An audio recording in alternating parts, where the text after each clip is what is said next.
आदरणीय दर्शकबिन, तपाईले स्क्रिनमा देखिसक्नु भएको छ धार्मिक, सामाजिक अनि त्यसै गरी राजनीतिक विश्लेषक अभिषेक जोशीलाई। अभिषेकजी, स्वागत छ यहाँलाई। जय शम्भु हजुर।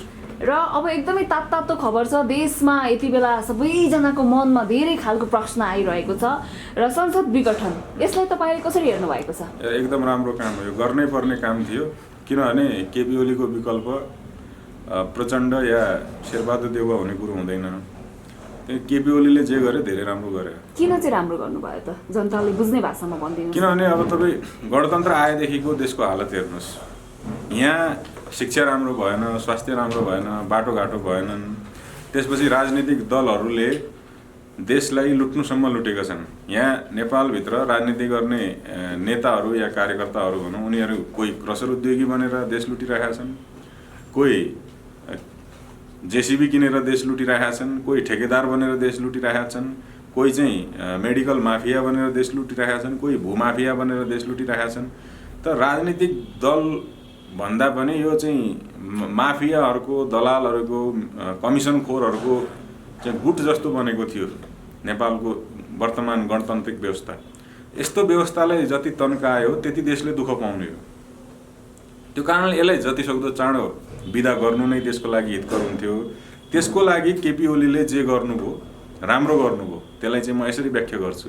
यिनीहरूसँग देश चलाउने खुबी हुन्थ्यो, योग्यता हुन्थ्यो भने जुन तमाम समस्याहरू आज हामी देखिरहेका छौँ, कोरोनाकै कुरो गरौँ, कति मजदुरहरूको मजदुरी खोसियो तर सरकारले त्यसमा कहिले टाउको दुखाएन। उखु किसानहरू काठमाडौँ आएर रुनु पर्यो, आँसु बगाउनु पर्यो, सरकारले त्यसमा कहिले टाउको दुखाएन। उद्योग व्यवसायहरू चौपट भए, सरकारले त्यसमा कहिले टाउको दुखाएन। देशको अर्थतन्त्र ठप्प भयो, सरकारको कहिले टाउको दुखेन। सरकारको टाउको केमा दुख्यो त भन्दाखेरि कुर्सी कसरी जोगाउने एक पक्ष र कुर्सीबाट कसरी लडाउने भनेर अर्को पक्ष। यस्ता खालका मान्छेहरूसँग देश सञ्चालन गर्ने योग्यता हुँदैन। देशको कुरो छोड्दै यिनीहरू एउटा वडा सञ्चालन गर्ने योग्यता भएका मान्छे होइनन्। त्यही भएर यिनीहरूले ल्याएको व्यवस्था, यिनीहरूले चलाएको शासन जतिसक्दो छिटो ढल्यो भने देशले एउटा निकास पाउँछ र पब्लिकले पनि अब सायद मलाई लाग्छ चिनिसके, यी अनुहारहरूलाई चिनिसके, यिनीहरूको योग्यता पहिचान गरिसके। अब पब्लिकले पनि यिनीहरूको विकल्प सोच्नुपर्ने बेला यो एकदम राम्रो बेला हो फेरि विकल्प सोच्नको लागि पनि। त्यो कारणले म चाहिँ केपी ओलीले जे गर्यो त्यो कदमको समर्थन गर्छु। के अब राजा पक्का आउने सङ्केत हो त यो? आउनुपर्छ। किनभने बितेका 30 वर्षमा देशमा के थिए, के कुराहरू बिग्रिए, के कुराहरू सप्रिए, त्यसको हिसाब किताब गर्नुपर्ने भएको छ। पञ्चायतमा खोलेका कल कारखानाहरू जति थिए सबै बेचिए। कसले बेचे? यही राजनीतिक दलहरूले बेचे। किन बेचे त भन्दा ती कल कारखानाहरूले देश आत्मनिर्भर भएको थियो। ती कल कारखाना रहन्जेल देश आत्मनिर्भर रहन्छ। त्यस कारणले यिनीहरूलाई बेच्यौँ भने देशलाई परनिर्भर बनाउन पाइन्छ भनेरै बेचिएको कुरो प्रष्ट छ। 46 सालपछि नेपालभित्र कति एनजिओ आइएनजिओ ओइरिए त भन्दाखेरि 50,000 भन्दा बढी गैर सरकारी संस्थाहरू यो देशमा एक्टिभ भए। तिनीहरूको उद्देश्य के रह्यो त? यहाँभित्र भएका जात जातिको बिचमा झगडा पैदा गराउने, यहाँभित्र भएका राजनीतिक दलहरूलाई चाहिँ आफ्नो इसारामा नचाउने, यहाँभित्रको अर्थतन्त्र ध्वस्त पार्ने, यहाँभित्रको चाहिँ जुन हाम्रो धार्मिक सांस्कृतिक पहिचान हो त्यसलाई नष्ट पार्ने तिनीहरूको भूमिका रह्यो। त तिनीहरूलाई नेपालभित्र कसले छिराए? राजनीतिक दलहरूले छिराए। त्यसपछि राजाको शासनकालमा खुलेका सरकारी स्कुल कलेजहरू, ती सरकारी स्कुल कलेजहरूको शिक्षाको स्तर गिराउने काम कसले गर्यो? यही राजनीतिक दलहरूले गरे। किन शिक्षाको स्तर गिराए त भन्दाखेरि किनभने यिनीहरूलाई प्राइभेट स्कुलहरू खोलेर पैसा कमाउनु पर्ने थियो। त्यो अहिले हामीले हेऱ्यौँ भने अधिकांश नेता या पार्टीका कार्यकर्ताहरूका बोर्डिङ स्कुलहरू छन्, पैसा कमाउने बाटो बनाएछ शिक्षा। अनि स्वास्थ्यमा त्यही काम गरे यिनीहरूले। सरकारी स्वास्थ्य सेवालाई खत्तमै बनाइदिएर त्यसको विकल्पमा प्राइभेट स्वास्थ्य सेवालाई यिनीहरूले प्रमोट गरे।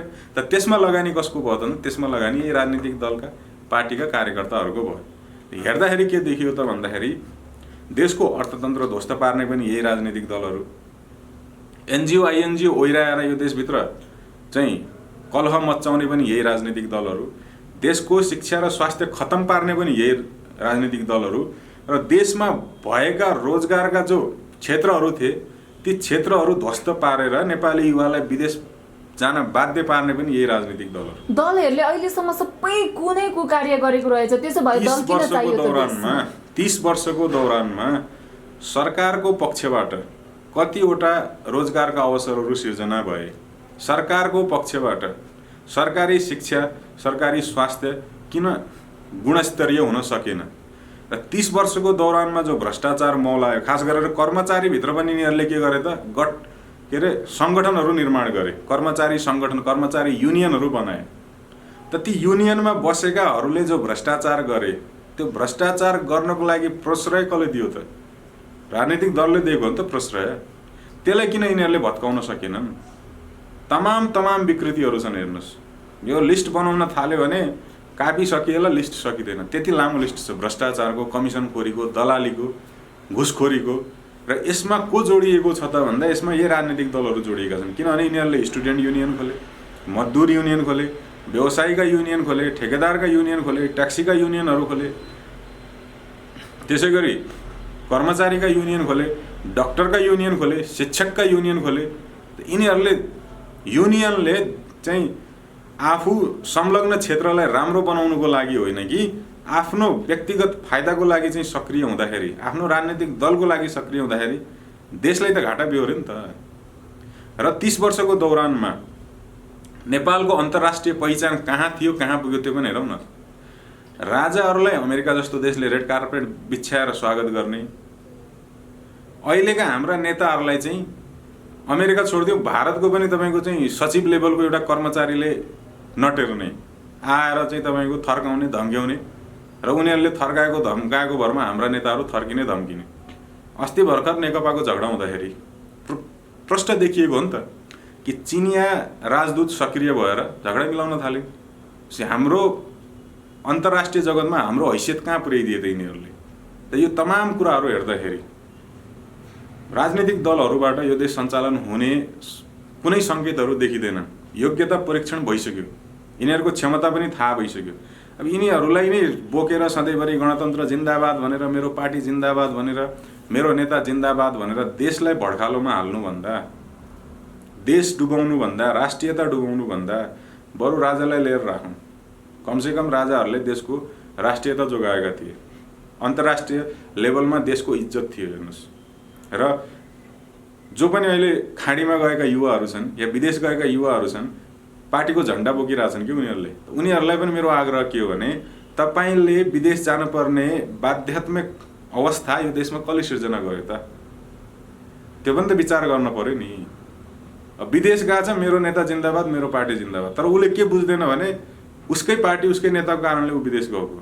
त्यति कुरो उसले बुझिदियो भने पनि वर्तमान यी समस्याहरूको निचोड, यी समस्याहरूको समाधान कहीँ न कहीँ अब तपाईँको चाहिँ राजा नले सम्भव होला जस्तो चाहिँ मलाई लाग्दैन। राजाले उन 2046 सालको संविधान बिउताउनु पर्छ भनिन्छ नि हैन? 2046 सालको संविधान नै यो तमाम समस्याहरूको जोड। हेर्नुहोस्, किनभने 2046 सालको संविधानले के भन्यो त भन्दाखेरि राजालाई संवैधानिक बनाइदिउँ, त्यसपछि यहाँ राजनीतिक दलहरूले राजनीति गर्ने भन्यो। त्यही 46 सालबाट जब यहाँ नेपालमा साङ्गठनिक हिसाबले, संस्थागत हिसाबले राजनीति सुरु हुँदाखेरि विकृतिहरू पनि सुरु भयो क्या। पञ्चायतमा निर्दलीय व्यवस्था थियो, चुनाव लड्नलाई व्यक्तिको आफ्नो योग्यतामा चाहिँ भर पर्थ्यो। जो व्यक्ति योग्य छ व्यक्तिलाई चुनावमा भोट हालेर मान्छेले जिताउँथे। 46 सालमा बहुदल आएपछि के भयो भन्दा व्यक्तिको योग्यता हरायो। अब कसले सबैभन्दा ठुलो सङ्गठन निर्माण गर्न सक्छ उसैले चुनाव जित्ने भयो। त सङ्गठनको आधारमा चुनाव हुँदाखेरि के भयो भन्दा अयोग्य, भ्रष्ट, चोर, कामै नलाग्ने एजेन्टहरू चुनाव जितेर सरकारमा जान थाले। त्यही भएर यिनीहरूका निर्णय हेर्नुहोस् न, 46 देखि अहिलेको 77 सम्म एउटा पनि राष्ट्रको पक्षमा छैन। कहीँ नदी बेच्ने, कहीँ चाहिँ तपाईँको उस्तै परे देशै बेच्ने अवस्था छ। एउटा सामान्य हस्पिटल बनाउनलाई या स्कुल बनाउन विदेशीसँग हारगुहार गर्ने, त्यसपछि तपाईँको पुलिसको भवन बनाउनु पर्यो भने पनि विदेशीलाई हारगुहार गर्ने। हरेक सानसाना कुराहरू विदेशीको चाहिँ भर पर्नुपर्ने अवस्था 46 सालपछि आयो। महाकाली सन्धि 46 सालपछि नै भएको। त्यसपछि तपाईँको अहिले जुन बुढी गण्डकी बनाउने भन्दै भनिएको छ, यो विदेशीलाई दिएको छ, केही पनि सिन्का भाँचेको छैन। मेलम्चीको पानी 46 सालमा सुरु भएको, अहिलेसम्म काठमाडौँ आइपुगेको छैन। त यस्ता धेरै कुराहरू छन्। हेर्नुहोस्, बाटोघाटोको अवस्था तपाईँ हेर्नुहुन्छ भने म एउटा सानो उदाहरण दिन्छु। नेपालमा राजनीतिक दलहरू किन आवश्यक छैनन् भनेर, जनयुद्धको बेलामा राजा ज्ञानेन्द्रको प्रत्यक्ष शासन हुँदाखेरि नेपाल आर्मीले जुम्ला जाने सडक बनाउँदै थियो कालीकोटको पिलीमा। त्यो पिलीमा यस्तो भिरालो पहाड छ हेर्नुहोस्, र यो पहाडलाई फाडेर यहाँनिर यसलाई चाहिँ तोडेर यहाँनिर बाटो बनाइरहेको थियो। त्यो बाटो बनाइरहेको आर्मीलाई माओवादीले मारेको छ। त्यो माओवादीको दुश्मनी कोसँग थियो त? राजासँग दुश्मनी थियो भनौँ भने पनि, संसदीय दलसँग दुश्मनी थियो भनौँ भने पनि, देशको समृद्धिको लागि बाटो विस्तार गरिरहेको सेनालाई किन मारे? आज त माओवादीहरू त त्यो बाटो हिँडिरहेका छन् नि त, उनीहरूका गाडी त त्यही बाटो गइरहेछ। यो चाहिँ हिजोको सामन्ती व्यवस्थाले बनाएको बाटो, हिजोको हाम्रो दुश्मन नेपाली सेनाले बनाएको बाटो, यसमा हामी हिँड्दैनौँ त उनीहरू भनिरहेका छैन नि त, नैतिकता रहेनछ भन्ने कुरो देखियो।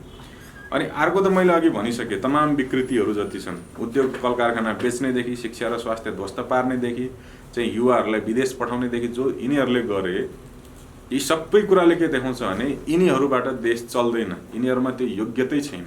भनेपछि 2046 सालको संविधान 46 सालको संविधान बिउताएर के हुन्छ त?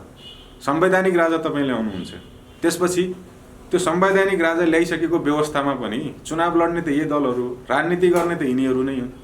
यसको विकल्प त तपाईँ खडा गर्न सक्नुहुन्न। फेरि कतिजना त पञ्चायत चाहिँ ठिक हो, पञ्चायतकाल ठिक हो भन्ने कुरा पनि छन्। यसको तुलनामा 2019 सालको संविधान धेरै राम्रो। किन भन्दाखेरि 2019 सालको संविधानले राजनीतिक दलको व्यवस्थालाई खारेज गरेको छ। जसलाई राजनीति गर्न मन लाग्छ उसले आफ्नो क्षमतामा राजनीति गर्छ, व्यक्तिको क्षमता योग्यतामा उसको राजनीति भर परेको छ। चुनाव लड्दाखेरि पनि तपाईँ योग्य हुनुहुन्छ भने तपाईँ व्यक्तिले जित्ने हो। अनि के भन्छन्, यो 2019 सालको संविधानलाई हेर्दाखेरि पनि कतिसम्म समावेशी छ त्यो भने अहिले यहाँ पञ्चायत चाहिँ एकदम निरङ्कुश थियो भन्छन् नि, त्यो झुटो कुरा हो कि। पञ्चायत कालमा 3 जना आदिवासी जनजातिहरू प्रहरीका प्रमुख भइसकेका थिए हेर्नुहोस्। त्यसै गरी पञ्चायत कालमा के थियो त भन्दाखेरि जुन भूगोलमा बसिरहेको छ नि, त्यो भूगोलको त्यही जातिको मान्छे चुनावमा उठ्थ्यो। मानव तामाङको बस्ती छ भने तामाङै चुनावमा उठेर जितेर जान्थ्यो। मधेसबाट मधेसी नै जितेर आउँथ्यो। शेर्पाको ठाउँबाट शेर्पाले नै जित्थ्यो। नेवारको ठाउँबाट नेवारले जित्थ्यो। बाहुन छेत्रीको ठाउँबाट बाहुन छेत्रीले जित्थ्यो। त्यो पनि समावेशी थियो। तर कस्तो समावेशी थियो त भन्दा निर्दलीय समावेशी थियो, र त्यो निर्दलीय समावेशीमा चुनाव लड्ने व्यक्तिले चाहिँ चुनाव जित्ने कि हार्ने भन्ने कुरो उसको योग्यतामा भर परेको थियो। 46 सालको संविधानले के गर्यो त भन्दा निर्दलीय व्यवस्थालाई हटाएर बहुदलीय व्यवस्था ल्यायो।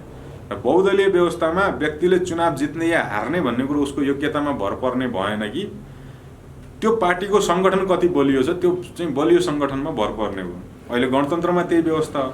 हामीले के देखाउँ त भन्दाखेरि अहिले गणतन्त्रमा वडादेखि लिएर केन्द्रसम्म अर्थमन्त्री बनाउनलाई यो देशमा अर्थविदै थिएनन् होला र, परराष्ट्र मन्त्री बनाउन यो देशमा परराष्ट्रविद नै थिएनन् होला। एउटा तपाईँको मेयर चुज गर्नको लागि औँठा छापलाई मेयर बनाइएको छ कि त्यो क्षेत्रभित्र अरू कोही व्यक्ति नै योग्य थिएन होला मेयर बन्नलाई, जो औँठा छापलाई तपाईँले मेयर बनाइदिनु भयो। यो विकृति के हो त भन्दा यो बहुदलको विकृति हेर्नुहोस्।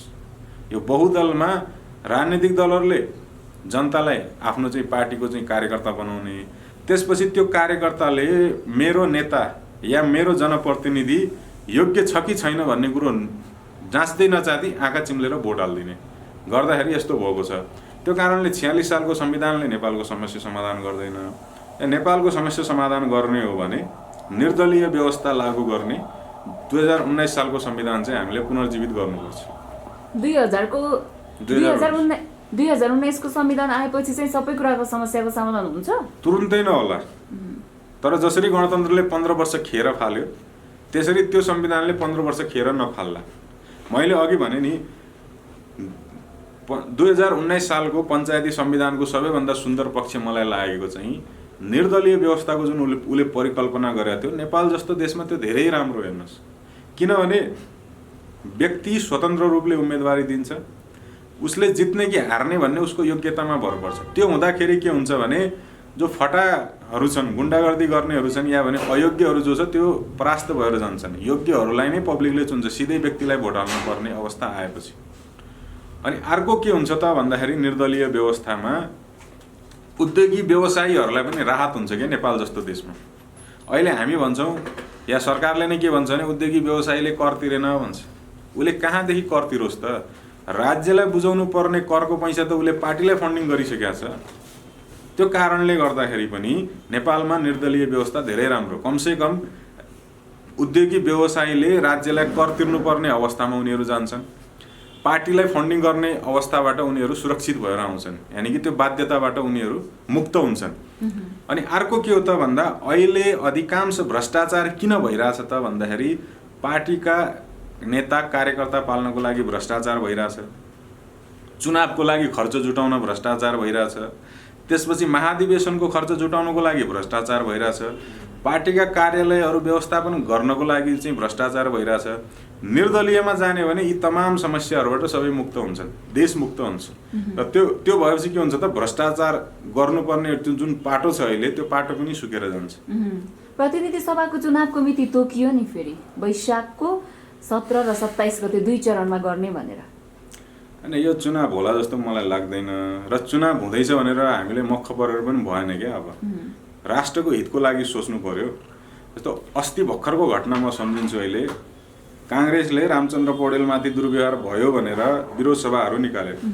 मैले के सोचेको थिएँ भने योभन्दा अगाडि भइरहेका चाहिँ प्रदर्शनहरूमा राष्ट्रिय झन्डा बोकेको भएर नेपाली काङ्ग्रेसले आफ्नो प्रदर्शनमा पनि चाहिँ राष्ट्रिय झन्डा बोक्नेहरूबाट पाठ सिकेर राष्ट्रिय झन्डा बोक्छ होला भन्ने मैले कल्पना गरेको थिएँ।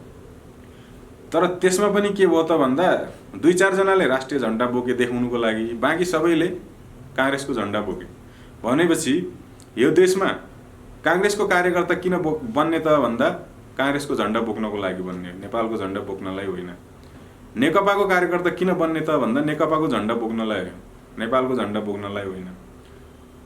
पार्टीको कार्यकर्ता भएपछि उसलाई देशभन्दा राष्ट्रियताभन्दा पार्टी प्यारो हुँदो रहेछ।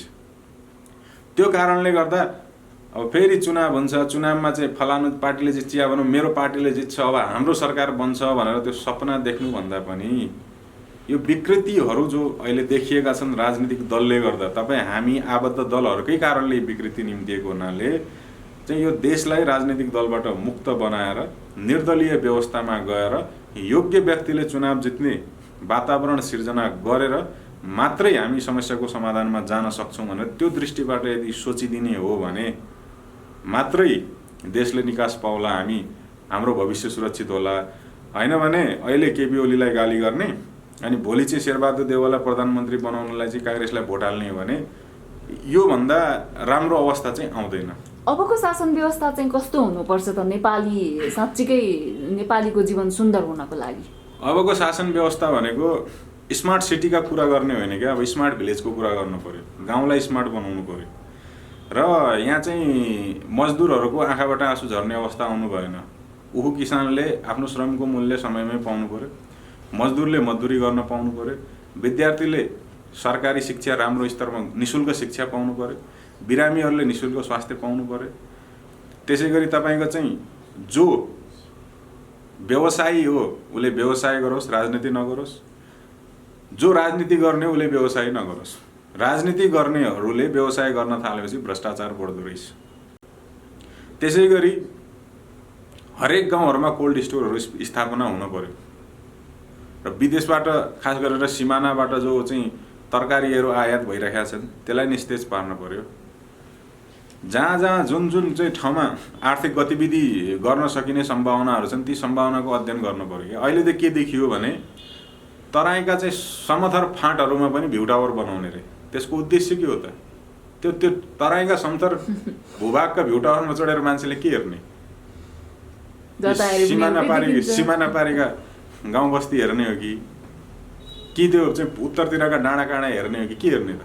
भिजन नभएका मान्छे हामीले चुज गऱ्यौँ क्या। त्यो कारणले अबको शासन व्यवस्थामा यस्ता भिजन नभएका मान्छेले जनप्रतिनिधि बन्ने अवसर नपाउनु। अनि अर्को यिनीहरूले के गर्ने, सभा हल खोल्ने भन्न थाले। जुन ठाउँमा अहिले वर्तमान राजनीतिक दलहरूले 300-400 जना जुटाउन सकिरहेका छैनन् त्यो ठाउँमा तपाईँ हजारौँ मान्छे हटाउने सभा हल बनाउँछु भन्दै हुनुहुन्छ। ओ यस्ता खालका चाहिँ भिजन नभएका भ्रष्टाचारका छिद्र खोजेर चाहिँ योजना बनाउने नालायक मान्छेहरू चाहिँ सत्तामा नपुगुन्, जनप्रतिनिधि नपुगुन्, त्यो टाइपको शासन व्यवस्था अब हामीलाई खाँचो छ। र त्यसको लागि के हो त भन्दाखेरि त्यसको लागि अबको राजनीति या राजनीतिक दल या राजनीतिमा जाने नेताले एउटा यस्तो व्यक्तिलाई गुरु बनाउनु पर्यो जसले वास्तवमा चाहिँ हाम्रो वैदिक सनातन व्यवस्थालाई बुझेको होस्, हाम्रो वैदिक चाहिँ शासन व्यवस्थाका आयामहरूलाई जसले सही ढङ्गले अध्ययन गर्न सकेका छन् त्यस्ता व्यक्तिहरूबाट चाहिँ सरसल्लाह लिएर वा त्यस्ता व्यक्तिहरूलाई गुरु बनाएर चाहिँ अबको हाम्रो राजनीतिक यात्रा तय हुनुपर्छ र त्यसरी मात्रै हामी हाम्रो देशलाई अगाडि लिएर जान सक्छौँ। धन्यवाद यहाँको महत्त्वपूर्ण समय अनि कुराकानीको लागि। यहाँलाई पनि धेरै धेरै धन्यवाद। जय गुरु।